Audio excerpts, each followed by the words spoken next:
आज का विषय है योगी या रोगी। आप सभी अच्छी तरह से जानते हैं, समझते हैं, अनुभवी हैं। दुनिया में जितने भी मनुष्य हैं या तो वह योगी होंगे या फिर रोगी होंगे। और कई बार तो ऐसा भी होता है कि वह व्यक्ति योगी भी होगा और रोगी भी होगा। इसलिए योगी और रोगी के विषय में समझ लेना परम आवश्यक होगा। यहाँ पर योगी का विषय कुछ अलग है जो समझने की जरूरत है। वैसे योग शब्द की जो परिभाषा है वो स्पष्ट है कि दो चीजों के जोड़ को योग कहते हैं। वहां तो जो योग का विषय कहा गया है कि चेतना का उस सुप्रीम चेतना के साथ, उस जीवनदाता के साथ जुड़ने को योग माना गया है। लेकिन जब ये सिद्धांत है कि दो सत्ताओं के जोड़ को योग माना गया है, तो यहाँ पर देखना होगा कि व्यक्ति का योग कहाँ कहाँ पर है। अब आप अपने आप को देखेंगे तो आपको पता चल जाएगा। जिस वक्त कोई व्यक्ति अपने मन में किसी वस्तु का विचार कर रहा होता है तो वो वस्तु योगी कहलाता है।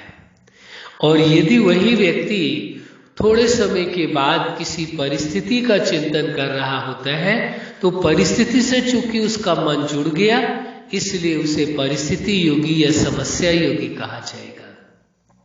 यदि वह व्यक्ति की सोच अपने देश के प्रति, राष्ट्र के प्रति है तो उसे राष्ट्र योगी या देश योगी कहा जाएगा। यदि विश्व के प्रति है तो उसे विश्व योगी स्वीकार किया जाएगा। इसी प्रकार से यदि परिवार के प्रति उसकी सोच है, चिंतन चल रहा है, उसका मन जुड़ा हुआ है, तो उसे परिवार का योगी माना जाएगा। इसी प्रकार से यदि वह व्यक्ति स्वयं के प्रति चिंतन कर रहा है तो वो स्वयोगी माना जाएगा। और यदि वह जीवनदाता, उस परम सत्ता के प्रति चिंतन कर रहा है, उसे स्मृति कर रहा है, तो उसे ये कह सकते हैं कि आप ईश्वर योगी कहा जाएगा। तो योगी अनेक प्रकार का है। व्यक्ति केवल एक ही प्रकार का योगी नहीं है, बदलता रहता है। कभी किसी समय वो परिस्थिति योगी बन जाता है, तो कभी बुराइयों का चिंतन करता है तो बुराई योगी बन जाता है, अच्छाई का चिंतन करता है तो अच्छाई योगी बन जाता है। और यदि किसी का अपमान करता है तो अपमान योगी बन जाता है, सम्मान करता है तो सम्मान योगी। जहां पर उसका मन जुड़ता है वो वही का योगी, उसी वक्त उसका वह योगी हो जाता है। कोई धन की प्राथमिकता देता है तो धन का योगी हो जाता है, कोई संबंधों की प्राथमिकता देता है तो संबंध योगी बन जाता है। अब देखना ये होगा कि जीवन के हर पार्ट में आप किस प्रकार से, कहाँ कहाँ, कैसे कैसे योगी बन जाते हैं। जैसे पर्सनल लाइफ है आपकी, आप यदि पर्सनल लाइफ के विषय में चिंतन करते हैं, अपने व्यक्तिगत जीवन के विषय में चिंतन करते हैं, तो आप व्यक्तिगत योगी माने जाएंगे, पर्सनल लाइफ के योगी माने जाएंगे, या ये कह सकते हैं स्वयोगी हैं, स्वयं के योगी हैं। इसके बाद आती है आपकी फैमिली लाइफ। ये परिवार और परिवार की परिस्थितियों का चिंतन करते हैं तो कभी परिवार योगी, कभी परिस्थिति योगी, कभी बुराइयों का चिंतन करते हैं तो बुराई योगी बन जाते हैं। इसके बाद आप देखेंगे स्टूडेंट लाइफ। यदि आप स्टूडेंट लाइफ को देखते हैं, विद्यार्थी जीवन को देते हैं, जब आप विद्या अध्ययन करते हैं तो विद्या योगी बन जाते हैं। इसी प्रकार अपने साथियों के साथ खेलते हैं, उनके साथ मन आपका जुड़ता है तो साथी योगी बन जाते हैं। इसके बाद आप देखते हैं कि जब आप प्रोफेशन में आते हैं शिक्षा के बाद, तो आप प्रोफेशन योगी बन जाते हैं। कोई बिजनेस योगी बन गया, कोई व्यक्ति राजनीति में जाता है तो राजनीति योगी बन गया, कोई कि जिस भी लाइन में जाता है, जिस भी विषय का चिंतन करता है वो उसी का योगी बन जाता है। कोई डॉक्टर योगी हो गया, कोई बीमार योगी हो गया, बीमारी का चिंतन करता है तो बीमार योगी। यानी कहने का भाव यह है कि जिस प्रकार का विचार आपके मन में आता है, चिंतन आता है, भावनाएं उठती हैं, उसी का आप योगी उस वक्त हो जाते हैं। तो योग आपका बदलता रहता है, कभी किसके साथ योग है, कभी किसके साथ योग है। स्थायी रूप में कोई एक योग में नहीं रह पाता है। यदि कोई स्थायी रूप में स्वयोगी या उस सुप्रीम सत्ता का योगी बन करके रहे तो उसे फिर आप उसे सुपर योगी कह सकते हैं, ये निश्चित है। इसके बाद उसकी मैरिज लाइफ आती है प्रोफेशन के बाद। वहां भी आप देखिए, कभी वो आप वो परिवार का योगी, मैरिज योगी बन जाता है, शादी की बात ही सोचता रहता है, चिंतन करता रहता है। कभी बच्चों का योगी बन जाता है शादी के बाद, कभी परिस्थितियों का योगी बन जाता है, कभी संबंधों का योगी, जिस विषय का चिंतन करेगा। और कभी किसी से टकराव करता है तो टकराव योगी हो जाता है, कभी किसी के प्रति बदले का भाव मन में पैदा होता है तो बदला योगी बन जाता है। तो आप देखिए कि इंसान कितने प्रकार का योगी बनता है, बदलता रहता है, बदलता रहता है। आज अभी योग किसी चीज से, फिर किससे हो जाता है, फिर किससे होता है। योग उसका बदलता रहता है, फोकस चेंज होता रहता है, बदलता रहता है। इसके बाद आप देखेंगे सामाजिक जीवन, सोशल लाइफ है उसकी, तो समाज योगी हो गया। समाज की बुराइयों को देखता है तो सामाजिक बुराई योगी हो गया, अच्छाइयों को देखता है तो समाज की अच्छाई योगी हो गया, किसी के व्यक्ति के गुणों को देखता है तो गुणों वाला योगी हो गया, किसी के अवगुण देखता है तो अवगुण योगी हो गया, अपने गुणों को देखता है तो गुण योगी हो गया, अवगुणों को देखता है तो अवगुण योगी हो गया। अब देखिए कि व्यक्ति का योग कैसे कैसे बदल रहा है, और जिस तरफ उसका योग बदलता है वही योगी वह कहलाएगा उसी समय। इसके बाद आप देखेंगे स्पिरिचुअल लाइफ, आध्यात्मिक जीवन।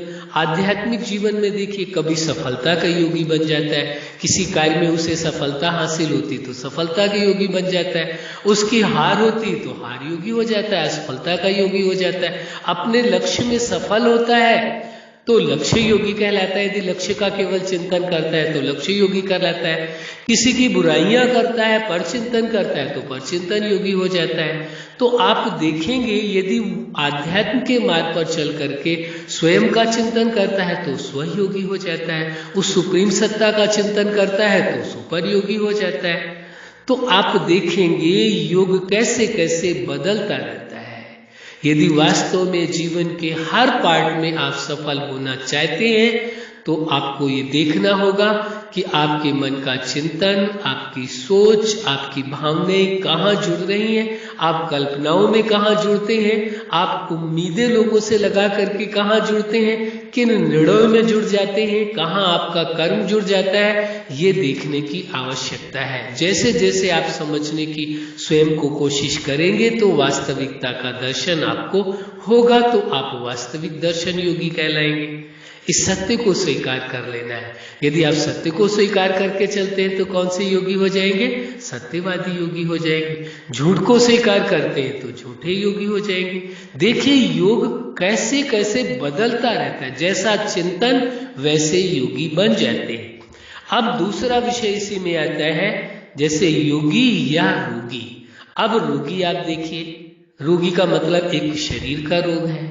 जो शारीरिक रोग का चिंतन करता है वो शरीर के रोग में फंस जाता है, वो रोगी हो गया। फिर उसके बाद आप देखेंगे कि यदि कोई मन के ऐसे चिंतन में, टेंशन में रहता है, हीन भावनाएं आती हैं, बदले की भावना आती है, तो ये सब क्या हो गया? ये मानसिक रोगी हो गए। कौन से हो गए? रोगी हो गए, मन के रोगी हो गए। तन के रोगी होना अलग है और मन के रोगी होना अलग है। यदि मन के अंदर हीन भावनाएं पैदा है, निराशा है, उदासी है, बदला लेने का भाव है, अपमानित करने का भाव है, तो क्या है? इसको क्या कहा जाएगा? इसको कहा जाएगा कि ये व्यक्ति शारीरिक रोगी के साथ साथ मानसिक रोगी है, कि झूठ बोलना है, किसी की बेईमानी करना है, धोखा देना है, अपमान करना है। तो ये सारी चीजें किस में आ गई? रोगी में आ गई कि वह मानसिक रोगी कहलाएगा। एक है शारीरिक रोग और दूसरा है मानसिक रोग। इसीलिए कहा गया है कि व्यक्ति या तो योगी है या तो रोगी है। रोग मुक्त भी जीवन आप जी सकते हैं और सुपर योगी भी होकर के रह सकते हैं। ये आप पर निर्भर करता है कि आपको योगी या रोगी, और योगी तो कैसा योगी? सुपर योगी होकर के रहना है। और रोगी कभी दूसरे के रोगों का चिंतन करते हैं तो वो रोगी योगी कहलाते हैं। फिर इसलिए इस सत्य को स्वीकार कर लेना, समझ लेना परम आवश्यक है। अब कैसे आप अपने आप को योगी बना सकते हैं और रोग मुक्त कर सकते हैं, ये आवश्यक है समझ लेना। बड़ी सहजता की बात है। जीवन को समझे तो जीवन योगी हो गए। जीवन को समझा, जीवन के हर पार्ट को समझा और जीवन के हर पार्ट को जीने के लिए आपने सिद्धांत बनाया, उसके अनुरूप आपने जीना प्रारंभ किया, तो आप जीवन योगी कहलाएंगे, स्वयोगी कहलाएंगे। फिर उसके बाद जीवन के एक पार्ट आता है जो स्पिरिचुअल लाइफ है, आध्यात्मिक जीवन है। उसमें आप चेतना, उस सुपर चेतना के साथ कनेक्ट होते हैं, जुड़ जाते हैं, इसलिए आप स्व और सुपर योगी कहलाते हैं। इसलिए यदि सुपर योगी बनना है तो आपको आवश्यक है कि आप स्वयं के विषय में अच्छी तरह से जाने, समझे, लाइफ क्या है, जीवन क्या है, जीवन के हर पार्ट क्या है, उन्हें कैसे जीना है और उन लाइफ के हर पार्ट को कैसे मैनेज करना है और उस सुप्रीम सत्ता के साथ कैसे कनेक्ट होकर के रखना है अपने आप को। तो जब आप इस प्रकार का जीवन जिएंगे तो कहा जाएगा कि आपका जीवन सुपर योगी जीवन है। अच्छा, आप अपने जीवन के हर लक्ष्य में सफल रहे, हर उद्देश्य में सफल रहे, जीवन के हर पार्ट में सफल रहे। आज का विषय ही है योगी या रोगी। आप सुपर योगी होकर के रहें और अपने जीवन का परम सुख ले, परम आनंद ले, संबंधों का सुख ले, आनंद ले।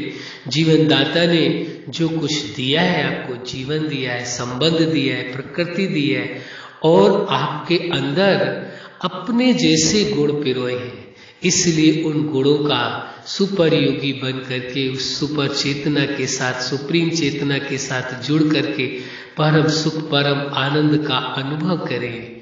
यही हमारी हार्दिक शुभकामना है। सदा खुश रहें, मुस्कुराते रहें। धन्यवाद।